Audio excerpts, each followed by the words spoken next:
Thanks for having me here. I will not escape or be very hypothetical, but I'll look back from more than 100 years from now and highlight the traces the multi-species society and their poetical ethics have marked in the now. So speculating is a sharp scanning of the present with a heightened and accelerated sensibility under super stress if you recognize it's your own skin. That's at stake in the ocean, and with other wisdom women like Silvia Federici, I see the ocean as the tragedy of the commons, like it was called in the medieval ages. But that leads already to mixing up the dominant structure of progress and brings us to my main avatar and alliance with tiny aliens, as this is an empowerment post-gender, race and class spanning from planets to the ocean. So there actually have been these paleontologists that were in the news maybe 2 weeks ago that suggested that this imaginary mix-up that I made is something that's real. And I'm going to read this abstract. 70 million years ago, they all came to drink in the rapidly dying river. Long-necked sauropods, fierce theropods, crocodiles, lizards, raven-sized birds. They never left. The giant and the tiny were entombed together in the riverbed, forming in what is now a spectacular series of mass graves. For decades, researchers thought drought alone was the culprit behind this ancient series of graves. But last week, at the annual meeting of the Society of Vertebrate Paleontology in Calgary, a team of scientists suggested a different killer, harmful algae bloom in the very water that had lured the animals. So with historical materialism, I propose to look to the future with looking to the beginning and mess with the timeline because it breaks the power structure. More like a spiritual stage of epistemologies, also understood as multiplicities. And not to oppose the other, but befriend and solidarize with the complete other. In 50 years of time, I'm dissolved, become compost, worm, or other life form. I wish it will be an algae. An earth seed, as Octavia Butler calls it, for world making. Composing and refiguring symbiosis and DNA, cohabitation and future embankments, to use Povinelli's term. Difference without separability, to use Denise Ferreira de Silva's term. Or the 1,000 species of dinoflagellates in the ocean. Aligning with microorganisms shakes up the dominant culture and structure of violence of male patriarchy with its new forms of accelerated corporations, bonded oppression and colonialism through the timeline and into the future. Algae as an avatar and an alliance. This has massive advances in energy management, sensing, feedback systems, and planetary navigation to be implemented as established with single cells and their interspecies communication, to coded systems of hackers and artificial intelligence.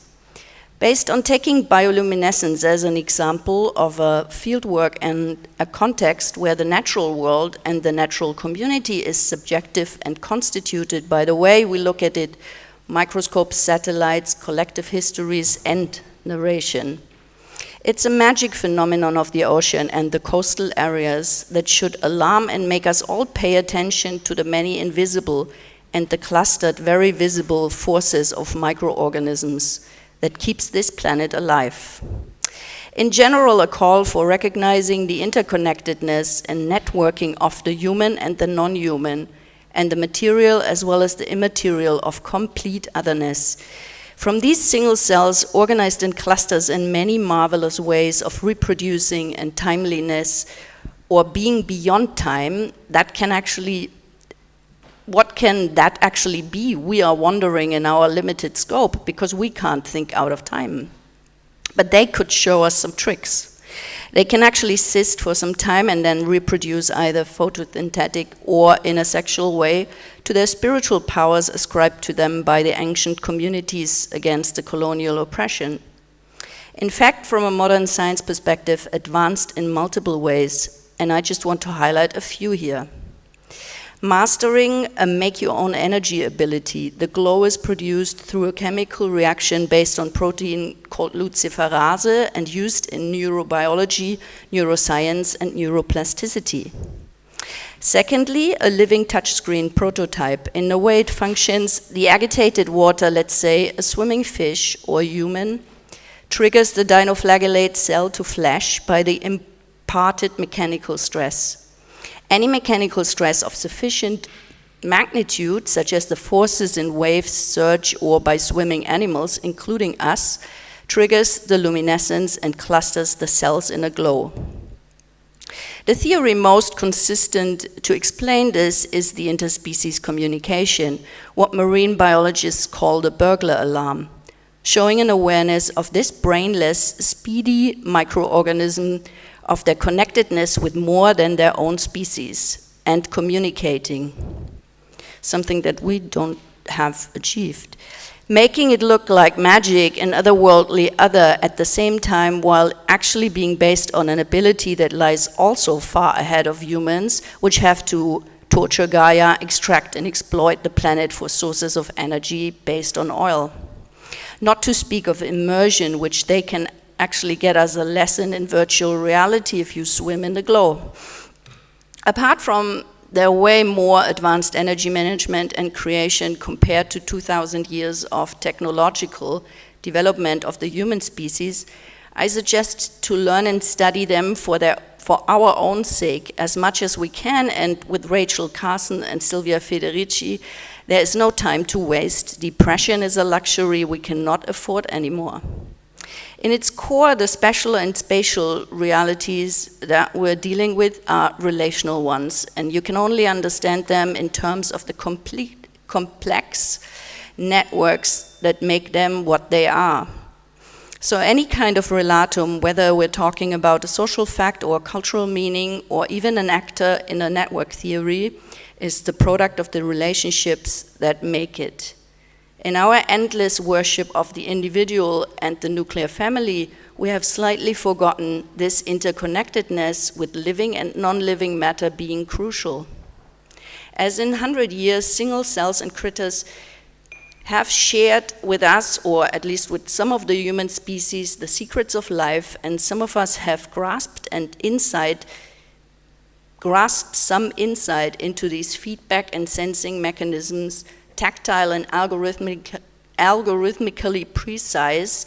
The amoebas have helped some of us to train artificial intelligence after it became obvious that programming ethics into robots made us safer than the in-between, the fear-driven, humiliated testosterone packs that became an unbearable problem.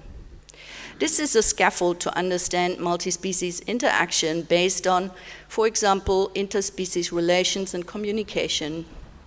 Pietro Ventura, a biologist and fisherman, described the dinoflagellates writing text messages as he explained the political struggle the Caribbean island faces where the glowing bay is a key asset in that struggle of depth, colonialism, development, and green capitalism. The fishermen in Jamaica, as well as later NASA, exploring the planetary connection of bioluminescence as navigation and healing process. I propose to take this series again to its core for guidance in the water and on land for future ethics implemented in the now. Let's use the scaffold and aim for a cohabitation. It very likely is more fun too. Less alpha male-dominated power games of stupidity and more content-based node structure for world-making. The biosphere as a feedback system that holds many impacts.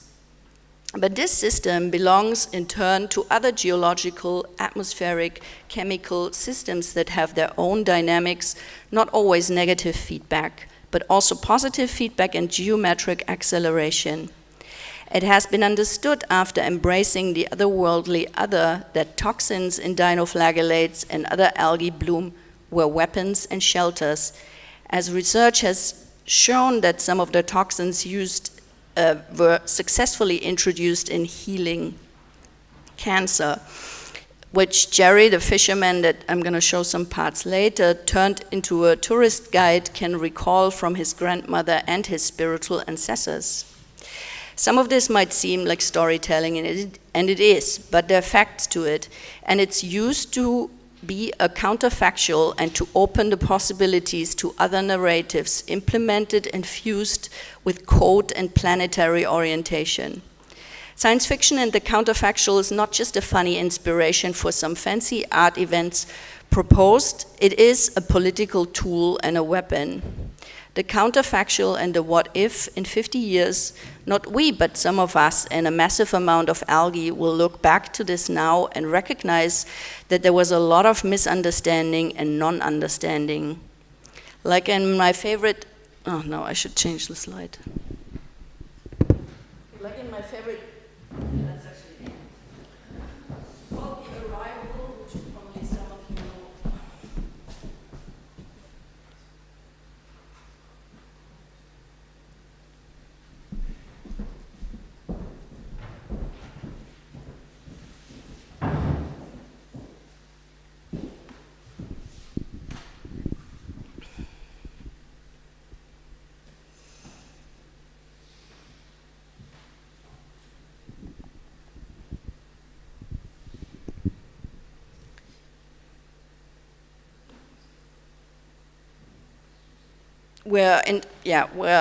The Arrival, where the signs have not been read yet, as there has been the wrong language totally unfitting for the complexities. So let's imagine, and I think this is a real chance to do, that there will be, and that we have to look for other language that can be equivalent for the cohabitation, and imagine that it will be a beautiful hybrid and entangled form of composition, like the fungi and algae, and like the forest thinks and the ocean senses, and other multitudes and multi-species and their hidden and secret ways of organizing. The planet in terraforming. Don't take your limited perspective now for too important. That's what patriarchy has done more than 4,000 years. So again, how are we going to create an ethical practice in this time of ours in which futures of human and non-human kinds are increasingly entangled and interdependent in their mutual uncertainty, timelines and precarious forms of life? It needs to be a poetical ethics, a life form that is politics. It emphasizes the process of being in the world and is committed to the idea that there are forms of representation that are not language-like. In projects like biohacking or researching the rights of communities to start a lawsuit for claiming ecological justice as it means social justice, in its political dimension, an awareness of the beyond the human ecology as an entanglement of colonial power systems and precarious forms of life, as a social reality that has a certain way implanted for the future. How we interact among species and within a larger than us ecology, an interface that is the entanglement not only with language, but incorporate and openly engaging different forms of embodied knowledge and levels of experience and futurability in the what if. There will be rights for ecosystems, for example, once we grasp how forests think, how the dinoflagellates cyst and migrate through their DNA and highly precarious notations. What now are first of its kind lawsuits, for example, the new case of the Colorado River, taken to a judge to be recognized as a person. If successful, it could append environmental law, possibly allowing the redwood forests, the Rocky Mountains, the deserts, the ocean, to sue individuals, corporations, governments over resource pollution or depletion. Future lawsuits in its mold might seek to block pipelines, golf courses, or housing developments, exploitation, and forces everyone. forces everyone from agriculture executives to mayors to rethink how they treat the environment. In an article in the New York Times, it names the river ecosystem as the plaintiff, citing no specific physical boundaries, and seeks to hold the state of Colorado and Governor John Hickenlooper liable for violating the river's right to exist, flourish, regenerate, be restored, and naturally evolve. This as one example, but because the river cannot appear in court, a group called Deep Green Resistance is filing the suit as an ally or a so-called next friend to the water. If corporations has rights, I'm arguing here as an avatar, should an ancient waterway that has sustained human life for long as it existed, and the ecosystem of the ocean not have the same, or at least the same?